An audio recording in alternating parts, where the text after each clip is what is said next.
The following program is a work of broadcast students from the British Columbia Institute of Technology. BCIT Magazine features news stories from around the Lower Mainland over the past week. Responsibility for the content of the show rests completely with the students and their BCIT instructors.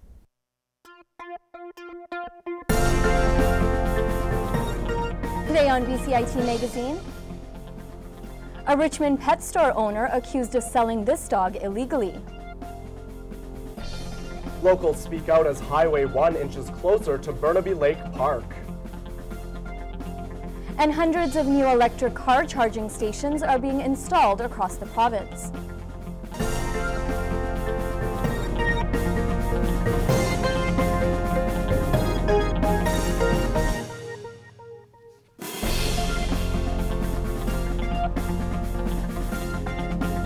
Hello and welcome to BCIT Magazine. I'm Connor Danoon. And I'm Rup Dosanjh. Richmond is the only city in BC where selling dogs in pet stores is illegal. However, one pet store in the city is being accused of just that. Our reporter Thorsten Gerlach has the story. Meet Fireball, your average dog enjoying her doggy treat at the park. But what she doesn't know is that she's at the center of controversy. For the last few weeks, Fireball has been staying in Richmond pet store Pet Habitat, owned by Ernest Ng, who preferred to be filmed from behind due to threats from animal rights activists after being accused of trying to sell the dog. But Ng says the dog belongs to a friend. He had a family emergency that had to leave back to his home country. And he came to us and begged us to help take care of these two dogs. Well, the city of Richmond has a law that restricts and prohibits the sale of dogs in retail storefronts. The reason that bylaw was adopted was, first of all, our council members, based on community input, didn't feel like having dogs displayed in a store window for sale was a humane treatment, particularly for puppies. The only way the animal can stay in the pet store is with a dog boarding license, which Ng does not have. I don't have a dog boarding license, so I don't want to get a dog boarding license. It's not my business. Fireball is being kept here in the back of Ng's pet store. And back outside, he showed us the dog tracking device where the identification of the dog's owner shows up. Ng says if he was asked who the dog was, all of this could have been avoided. There's nothing hidden. You've been to my store. There's nothing it's very public. It's in the mall. There's video camera in the mall as well and also in the store. Townsend says an investigation has been launched as a result of the complaints. We try and work to bring people into compliance with bylaws, and that's our general first approach. This is a legitimate business that employs people. We don't want to be unnecessarily punitive towards them. The city of Richmond has given Ng until May 7th to get rid of the dog from the store premises. Thorsten Gerlach in Richmond for BCIT Magazine. Highway 1 is one big construction site at the moment, and Camille McDonald found out locals in the Burnaby Lake area who are taking issue with the work. Families like this one flock to Burnaby Lake Park, but Highway 1 is inching closer and closer. Are we really taking a look at the harm that such an activity as chopping down these trees actually creates on the park and on its inhabitants? The construction has come inside park boundaries, but the company says no harm done. In a few short years, you won't really be able to even tell that we were in here working. It will look like it's just part of the park. Walker visits the park every day and says she knows the construction's had an impact. An area like this that might be to someone just wildlife scrub, it's actually an integral piece of the park. It's all part of the province's Port Man project, but Taylor says they've spent years doing environmental reviews, reducing the impact on the park. We see sort of the tip of the iceberg in terms of what we're doing. She says this area was cleared to build a new creek. So that's been the process for some of the sites. For other sites, it's a temporary disruption. But what we're hoping is it will be enhanced and a better and more productive habitat once we're completed. As cars whiz by this piece of nature, Walker wonders if the animals will keep coming back. You know, if in 10 years they say, yeah, we need another lane, then we should be aware of those issues, and we should tackle them now and say, okay, no more. The highway expansion will be done by next year. So these cars will keep on coming. Camille McDonald in Burnaby for BCIT Magazine. With the price of gas these days, it makes sense to drive an electric vehicle. But the non-existence of charging stations outside the city means drivers can't venture far from home. The government recently announced it would install hundreds of new charging stations across BC. Alyssa Bauer brings us the story straight from the driver's seat.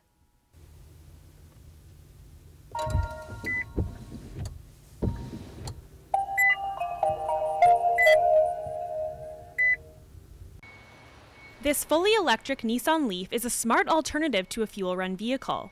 But due to a lack of charging stations, its owners are confined to driving within the Lower Mainland. A recent announcement by the provincial government aims to install hundreds of new charging stations across BC, making the idea of road tripping across the province a not so far off reality. Charlotte Argue is a program coordinator on the project. The Fraser Basin Council is administrating a program on behalf of the province of BC, and our goal is to get 570 charging stations out across the province by the end of next March, so March 2013. So all of the public stations that are being installed, they'll be available on an online map and also an application. You can see that the majority of the stations currently are in the Lower Mainland and in Vancouver, and if you come out into the valley here, they start disappearing, dropping off pretty quickly. Just push the little blue button on your steering wheel there, and this is going to tell you our range. Maury Nissan manager Peter Burrell hopes the new chargers will increase the sales of electric vehicles. It's going to make a huge difference. It's no longer now just a commute vehicle for around town, but now it can be my weekend vehicle or my shopping trip to Seattle or my trip to the Okanagan or whatever. It can be something else. So, real simple release the handle, it fits into the front of the vehicle. We've got 2 charging ports. What this does is allows you to get a charge from 0 to 100% charge in about 7.5 hours. Of the 570 charging stations installed across BC, 30 will be level 3, while the rest will be level 2. A vehicle like the Nissan Leaf will take 6 to 8 hours to charge with a level 2 charger, while a level 3 charger can fill the vehicle in just 15 to 20 minutes. A typical electric vehicle will go about 160 kilometers on a single charge. That's about from Vancouver to Hope. So for people looking to go on a ski trip to Kamloops, you're looking at least 2 stops to charge the vehicle. The project will cost the province $2.7 million and is expected to be completed within a year. Alyssa Bauer in Vancouver for BCIT Magazine. In similar news, the province's Justice Ministry announced it's making changes to BC's impaired driving laws. It will now be mandatory for police to inform drivers of their right to challenge a breathalyzer test. The new law only affects a driver's first fail or warning. If challenged, the police will be forced to take the lower of the 2 readings. According to government reports, alcohol-related driving deaths have decreased by 40% since the law was introduced. And coming up next on BCIT Magazine, one local group fights to end the use of muskrat fur in RCMP uniforms. And how this dog is making a big difference in this little girl's life.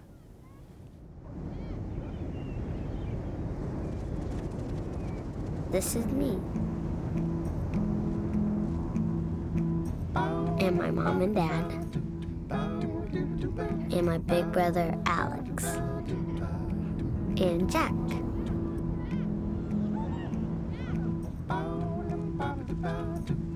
This is the day I learned that sandals got their name from sand. That jellyfish aren't made of jelly. That stars don't just come from the sky. That the ocean is bigger than all of us. This is the day we all got to forget I was sick.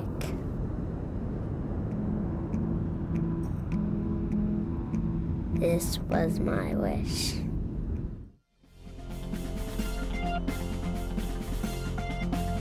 Welcome back. Every year, up to 9,000 muskrats are killed to make hats for the RCMP, and one group in Burnaby wants to put a stop to it. Carly Babcock reports. Adrian Nelson is a representative of the Association for the Protection of Fur-Bearing Animals. One of their objectives is to stop what they call an inhumane way of trapping and killing muskrats to use for RCMP uniform hats. There is what we call the conibear trap, which is supposed to be a quick kill trap. The way it works is the hinges close down somewhere on the body and slowly squeeze the animal to death. Representatives from the association met with RCMP officials and provided them with information about trapping cruelty. They agreed to start researching alternatives to their use of fur. So far, nothing has been done. Obviously, there was some interest in, being less cruel about things. However, at that time, and still to this day, they don't feel that there's an alternative available. They've said that they've done their own testings, they've tested other materials, and nothing's come close to the warmth and the look and whatnot. The RCMP wouldn't return any phone calls. However, president of the BC Trappers Association, Mike Morris, issued this statement. The only other natural product that one could consider would be wool, but once that gets wet, it is less effective than fur. Synthetic materials are threats to the environment. Morris goes on to say, I hope the RCMP never considers synthetic products and continues as an environmentally sensitive organization. When the flaps are up, to be able to hear and to be able to see things properly, the flaps are generally kept up. It's only when the flaps are down that muskrat fur is actually doing any kind of warmth. But that could easily be replaced with a lot of other materials. Adrian and the association will continue to urge RCMP officials until real fur is no longer used in uniforms. Carly Babcock in Burnaby for BCIT Magazine. As the weather gets warmer, people are opening their backyards to neighbors and friends. But as my co-anchor Roop Dosanjh found out, spring also brings some uninvited guests. Spring has sprung, and with it comes an increase of wildlife in the backyards of Burnaby. Educational coordinator with the Wildlife Rescue Association, Crystal Brennan, explains. And there's a few reasons why we end up getting more animals coming to our backyards. One of them is obviously development. Even a very short time ago, all of these neighborhoods used to be a part of the natural environment, and this was home to these animals naturally. Some animals are very adapted to urban life, so animals like raccoons and coyotes will actually end up coming here because there's a lot of extra food for them and there are few to no enemies. One Burnaby resident has encountered her fair share of raccoons. He's eaten a hole in the roof of my garage. That's my first bad encounter with them, other than eating my fish. I worry if they come up on the back porch. And because I usually have children here. No. Although some people see them as a nuisance, others find injured animals and bring them to the care center. Leave them be. You don't have to really concern about an animal coming after you or anything like that. The reason they're oftentimes in your backyard is either for nesting purposes or to get some food. To ensure wildlife don't enter your backyard, make sure garbage or other food is not left out. If you do find an animal in distress, do not take care of it or keep it as a pet. Instead, contact the Wildlife Rescue Association at 604-526-7275 or visit them at www.wildliferescue.ca. Roop Dosanjh in Burnaby for BCIT Magazine. Autism can leave a child feeling alone and overwhelmed, but specially trained dogs can be a lifeline for children struggling with the disorder. Our reporter Lynn Johnson met a little girl and the four-legged companion that changed her life. His nose is cold. Argus is an autism support dog. He helps 7-year-old Olive participate in school and daily activities. Emma, Olive's mom, tells us how Argus has made a difference in their lives. He's very aware of her upsets. He's very aware of even things like panic attacks that are coming on. And he will comfort her directly by walking over to her and sitting with her, sitting on her, getting close enough that she can hold on to him. Just stupid things like trying to get grocery shopping done created a lot of stress for me, a lot of anxiety for her. And a four-legged creature like Argus came in and everything turned around. Henny Vanderloo trains these special dogs who learn skills specifically designed to help autistic children. She explains what these skills are. Sitting at doors, they need to sit at the curb before you cross the road. In parks, they shouldn't be distracted by all kinds of animals or people playing with balls or that kind of stuff. Autism support dogs receive no government funding. They rely entirely on donations and fundraisers to cover the almost $40,000 cost of training. There is another way people can support these canine helpers. I have a puppy sponsorship, so when a puppy is born, people can subscribe for that, and then they can sponsor the puppy through their life until they go to their family. Yeah. Oh, my doggy. Hey, my doggy. By the look on Olive's face, it's apparent Argus has brought a lot of joy to her life. Lynn Johnson in Port Moody for BCIT Magazine. We're joined now by reporter Lynn Johnson live. Lynn, can you tell us more about these amazing dogs and how they help kids like Olive? Yes, Roop. It's common for autistic children to bolt or run away from their parents in public places. As you can imagine, this is a serious safety concern for the child.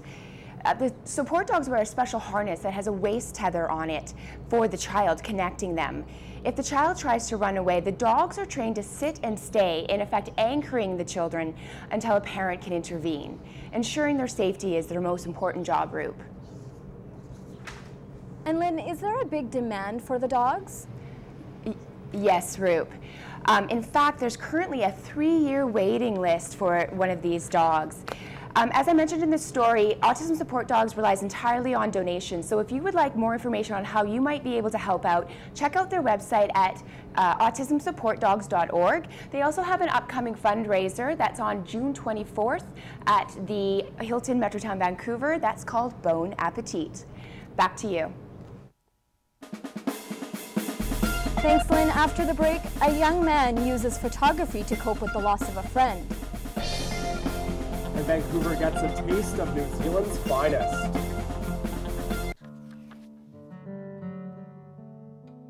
They say if you want a wish to come true, never tell anyone. But there is one wish that can make the difference between life and death. And this wish can only come true if you tell someone. Please, let your family know you want to be an organ donor.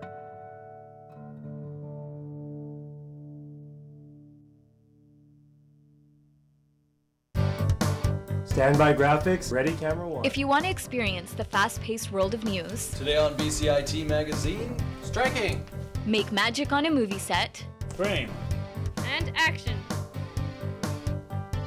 or bring your creative ideas to life, BCIT's hands-on training will get you started. BCIT Television and Video Production. Your possibilities start here.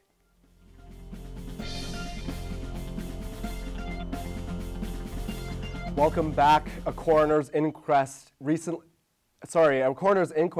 investigated the death of 22-year-old Alvin Wright, who was shot by police in 2010. Wright's death deeply affected his friend Tony, who shared with our Scott Austin how he learned to express his grief through photography. This is another photo that I took. This is obviously just like, a construction zone in Vancouver that had a little bit of that danger tape on there. And conveniently, the D was concealed, so all you see is the word anger. And when I took that picture, it was sort of to answer the question about what were my initial feelings regarding the circumstances of losing my friend. Still grieving over the loss of his friend, Tony met Jenny Matthews through an online ad. Jenny was conducting research about males 18 to 25 who recently lost a close friend. It started after we had done some research about young men already and young men's health, and that got us talking about how the friends of the guy left behind coped with the death. In August of 2010, a couple weeks after the birth of their first child, Tony's friend Alvin Wright and his girlfriend got into a dispute that resulted in a disturbance call to the police. 4 cops ended up coming. The first one could tell right away that there wasn't really a problem. Nobody was hurt or anything like that. And then the other 3 officers, when they showed up, decided they were going into the building, and they essentially just stormed his room while he was trying to sleep. He hopped out of his bed, and this led an officer, I won't name him, but he shot my friend in the stomach, and my friend, he was taken to Royal Columbian where he was pronounced dead. I wasn't even really sure how I was feeling yet. Like I couldn't even really probably put it into words. So I just found these pictures that made sense. It really served as a catalyst for me to kind of, talk about it, get through my feelings in a way that I never had an opportunity to do, like I probably wouldn't have if it wasn't for the study. So what I would recommend would be stay in touch with your people, check in on everybody, because I know that, like I said it myself, no, I want to be alone, let me deal with it alone. You never really know where somebody's grief is gonna take them. For me personally, this study was a godsend. The exhibit will be on display again in Whistler at the end of this year. Scott Austin in Vancouver for BCIT Magazine. An exhibition at Vancouver's Bill Reid Gallery is hoping to prevent an ancient language from going extinct. Duncan Halliday has the story.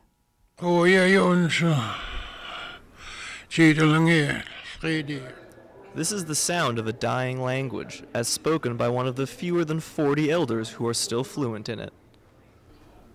The Haida language was still widely spoken when Woodrow Morrison was a child, but generations raised in residential schools left the language endangered. I still remember some of the things but it was against the law when the old men started teaching me in the 1940s. They had to have a lookout, make sure they didn't get caught. They got caught, they'd go to jail. Now Morrison is involved with That Which Makes Us Haida, a photographic and audio tribute to the language's few remaining fluent speakers. Exhibit organizer Quiwa Jones finds the experience moving. We're just lucky that we have this amazing spirit within our people that are willing to spend their last days. Claude Jones, who's in the exhibit, is 91, and he suits up in any weather and goes to class to teach. Recent efforts to preserve the language and teach it to younger generations leave Woodrow optimistic about the future. We will have a core group of people who will become fluent in the language, and they in turn will start teaching their children, especially with an exhibit like this. With an exhibit like this, you not only get to see things, but you get to hear them. You can get the song of the language. You can feel the spirit of the people in their voices. That Which Makes Us Haida runs at Vancouver's Bill Reid Gallery until September 9th. Duncan Halliday in Vancouver for BCIT Magazine. Every year, the Burnaby Now newspaper awards local businesses for excellence. This year, Charlie's Chocolate Factory won the Best Chocolate Shop Award for the first time. Chocolate treats fill every inch of the shop, and Charlie's makes just about every kind of chocolate imaginable. The factory's been an institution in Burnaby for 40 years, but even more of a draw than the chocolate is Charlie's appreciation for his customers and his approach to business and life. We're very fortunate that our customers voted us the best chocolate shop in Burnaby. Do what you do so well that when other people see what it is that you do, they want to see you do it again, and they'll bring others with them to show them what it is that you do.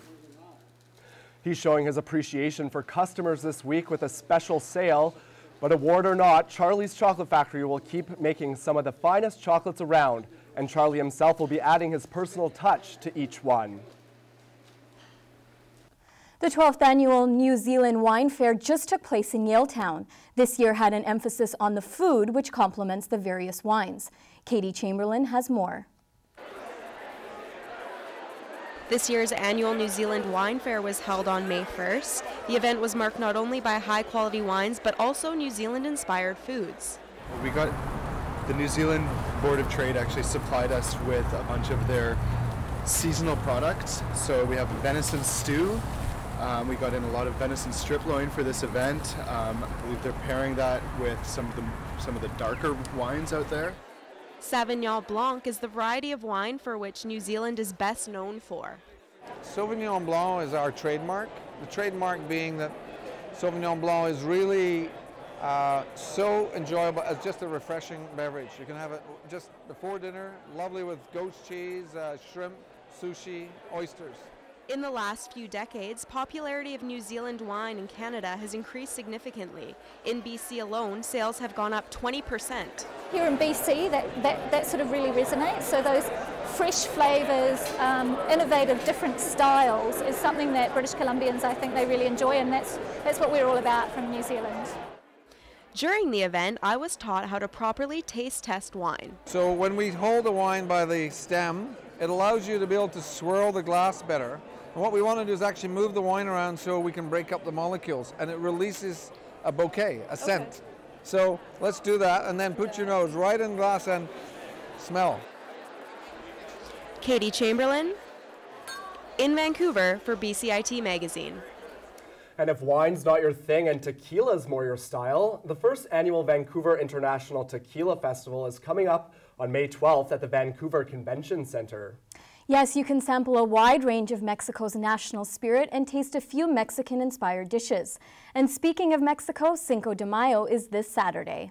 That's right, Roop. Cinco de Mayo is a celebration of Mexican culture and heritage, as well as a good excuse to let loose with a couple of Coronas and chimichangas.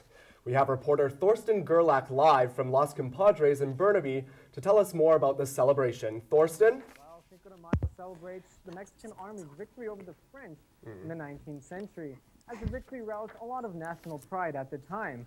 However, contrary to popular belief, Cinco de Mayo is not actually Mexico's Day of Independence. That's in September, but all across the United States and in Canada, people will be celebrating Mexican culture.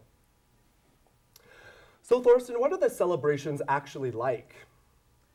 Well, it's a party. They'll be singing, they'll be dancing, and yes, there will be drinking. Tequila will be flowing, and you can also bet that there's going to be a lot of food. Mexicans are very passionate about their cooking, and restaurants like Los Compadres here in Burnaby, which will be featuring a children's mariachi band on Saturday, are great places to experience authentic Mexican food and style. Back to you. That's a nice sombrero, Thorsten. That's today's BCIT Magazine. Thanks for watching. I'm Roop Dosanjh. And I'm Connor Danoon. If you have any questions or comments regarding this program, please visit us online at bcitbroadcastnews.ca or bcit-broadcast.com. Back to Thorsten to play us out with some guitar.